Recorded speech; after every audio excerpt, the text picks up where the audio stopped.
Saya mau nanya. Ya, Saya sebagai orang Kristen Protestan, tapi saya masih bingung dengan apakah Tuhan itu benar ada. kenapa kamu mempertanyakan Tuhan itu ada atau enggak? Apa yang melandasi kamu mempertanyakan itu? Karena saya merasa hidup saya ya begini-gini saja gitu. Maksudnya selalu berdoa tapi tidak ada pernah dijawab. Ya. Tuhan itu menjawab semua doa, tapi tidak mengabulkan semua doa. Kamu Kak, tidak percaya Tuhan karena hidupmu begitu-begitu aja. Kamu udah ngaca nggak apa yang udah kamu lakuin? Kamu udah lihat nggak gimana hidupmu? Apa usahamu? Kamu doa. Kalau kamu turun tuh tidur aja, kamu mau dapat apa? oh seperti itu ya.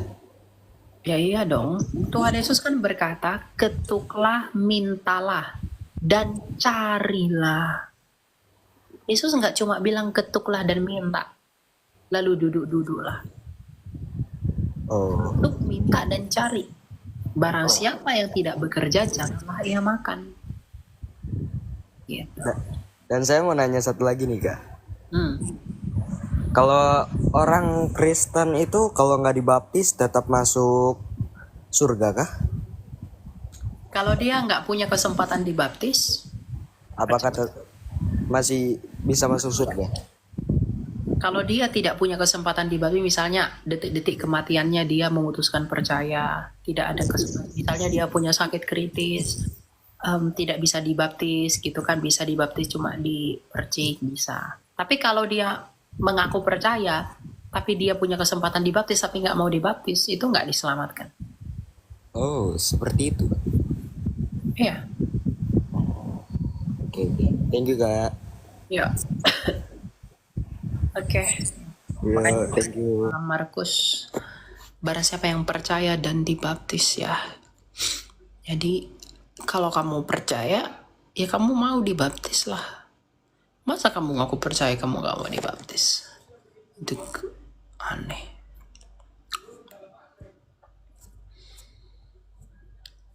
Gitu ya kalian ya. Jangan lupa tap-tap layar ya teman-teman ya. Biar kuat room kita ini. Nanti. Ya silakan Rio. Shalom, Ya shalom silakan. Kak. Ini saya mau tanya Aku diterima, Dek. tentang Bentar. tentang Ya tentang silakan. tentang Basaro sama tentang persepuluhan. Yang pertama Basaro. Saya kan juga mengikutin Stephen Tong, pendeta Stephen Tong. Apakah benar itu Basaro itu harus ada yang mengartikan Ya dan harus. gereja? Kemarin saya lihat Stephen Tong berkata kalau gereja karismatik kebanyakan menyesatkan atau gimana ya, saya lupa.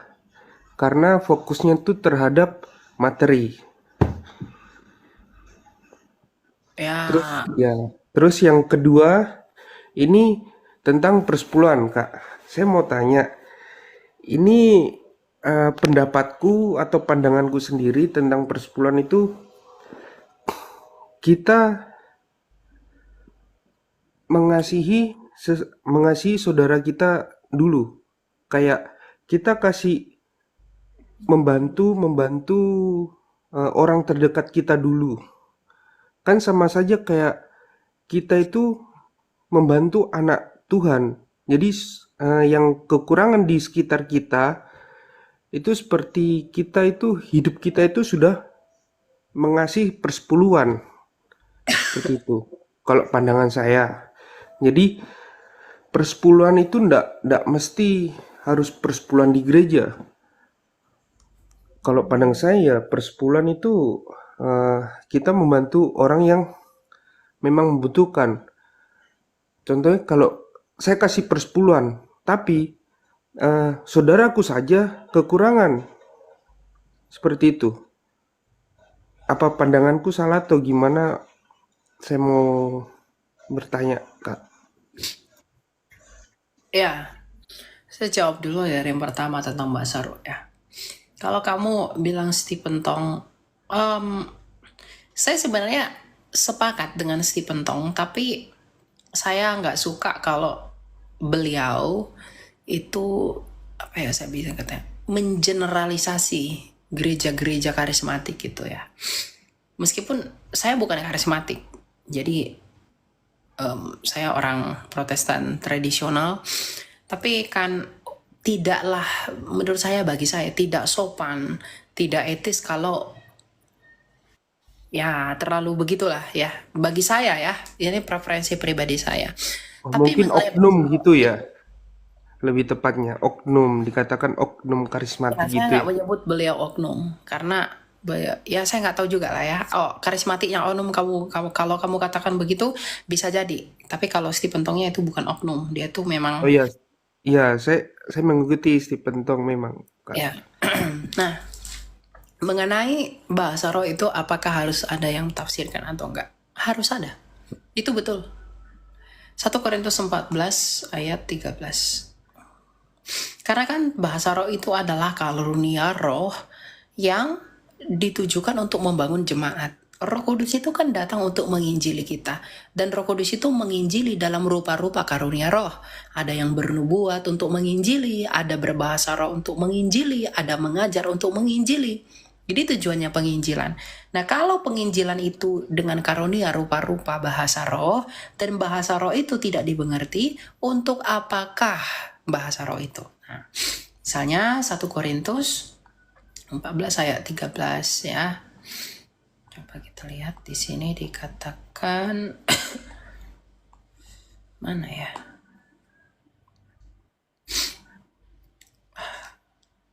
Nih.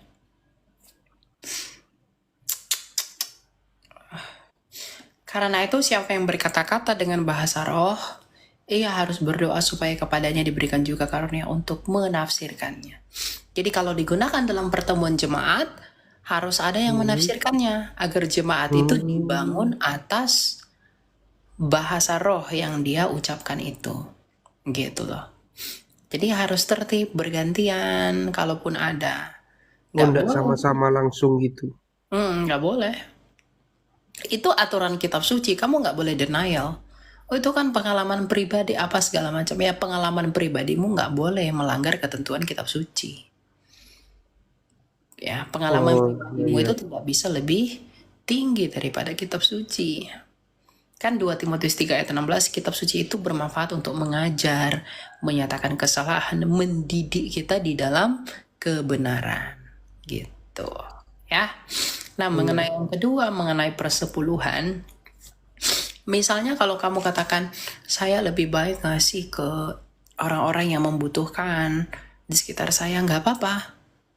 Kan dalam Matius 23 ayat 23, belas kasihan itu harus lebih dijunjung tinggi daripada hal-hal seremonial yang kamu lakukan.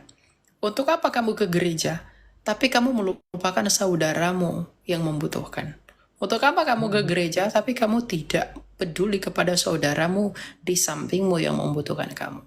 Ketika kamu memberi kepada Allah, kamu sedang memberi. Ketika kamu memberi kepada orang yang membutuhkan, kamu sedang memberi kepada Allah.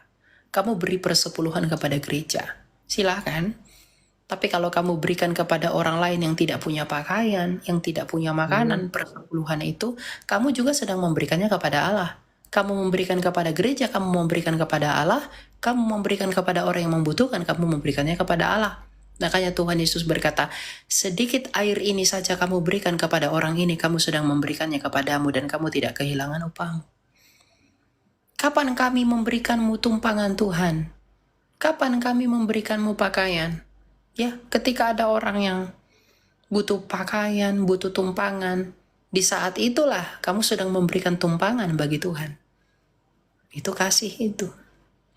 Berarti Kalau pandangan saya nggak nggak salah ya, salah, Kak. nggak salah. Tapi kamu juga perlu perhatikan. Rasul Paulus dalam suratnya kepada anak rohaninya Timotius, hamba Tuhan itu harus dihormati, harus diperhatikan. Jadi jangan jemaat itu karena terlalu skeptik, hamba Tuhannya nggak diperhatikan, harus diperhatikan. Ya, hamba Tuhannya butuh apa? Hamba Tuhannya itu misalnya nggak punya pakaian, ya, misalnya gereja butuh apa? Nah, jemaat dengan hamba Tuhan harus bersinergi, bergotong royong untuk bisa bersama-sama hidup dalam ibadah. Bukan berarti ke gereja nggak perlu, ya. Tapi kalau ada saudaramu, ya kamu bisa bagilah. Ya, Oh iya, yang iya. harus kamu kasih Kak, sama Tuhan, kamu berikan berapa ke gereja, kamu berikan berapa kepada saudaramu yang membutuhkan gitu loh. Kamu oh, bisa tentuin itu, nggak ada nominal-nominal khusus untuk itu. Semuanya menurut prinsip 2 Korintus 9 ayat 7, kamu harus memberi menurut kerelaan hatimu, bukan dengan paksaan. Kak boleh nanya satu lagi nggak? Ya, silakan. Tentang saya juga suka lihat ke Babang Nurseno yang tentang pemahaman tentang Allah, Elohim. Jadi kan sekarang ini kebanyakan gereja, terutama gerejaku itu pakai Elohim. Hmm. Nah, kita yang pakai Elohim, yang pakai nama Allah, kan dari kecil saya taunya Allah. Saya gabung ke gereja ini barusan. Terus saya waktu doa atau bicara Allah. Nah, ada satu evangelis dia bilang Allah itu Allah orang lain. Jadi diganti Elohim. Sebutan Allah itu adalah Tuhan orang lain. Apa apa benar, Kak? Atau gimana? Kalau saya lihat di Bambang Nurseno dia menjelaskan kayak eh, itu cuman bahasa. Jadi bahasa itu ndak bisa di atas namakan agama. Nah, yang saya tangkap, jadi boleh pakai Elohim, tapi jangan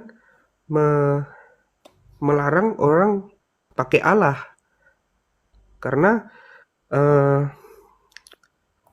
Kristen itu dari awal dia Allah nama, baru lahirlah Islam. Katanya gitu ya, Kak. Ya, jadi mengenai kata Allah itu memang nama sesembahan orang-orang tertentu. Ya, tapi kan kita nggak menganggap itu sebagai nama. Iya. Misalnya ada nama pemain bola namanya Jesus, namanya Yesus. Jadi ketika kamu berdoa sebut nama Yesus, apakah kamu berdoa kepada pemain bola itu?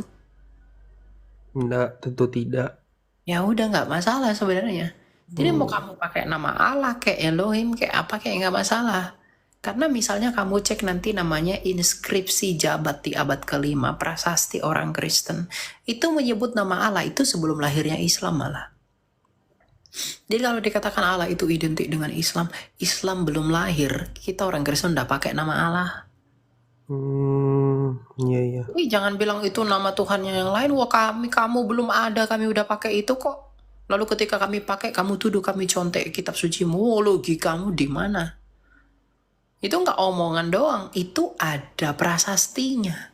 Ya, saya lihat penjelasannya kemarin ada prasastinya. Iya, inskripsi di Arab namanya inskripsi Zabat namanya. Jadi kalau mereka klaim kalian tuh contek-contek kata Allah dari kitab kami, weh bangun weh, kamu tidur terlalu miring.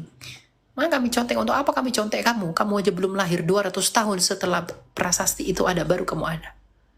Gitu ya. Jadi Iya, mau pakai Allah, mau pakai Elohim, mau pakai Eloah, mau pakai Elah, mau pakai Elah, bahasa itu apapun. hanyalah sebuah nama gitu ya, Kak ya. Iya, gitu. Oh iya, iya. Jadi nggak Makasih, masalah. Kak.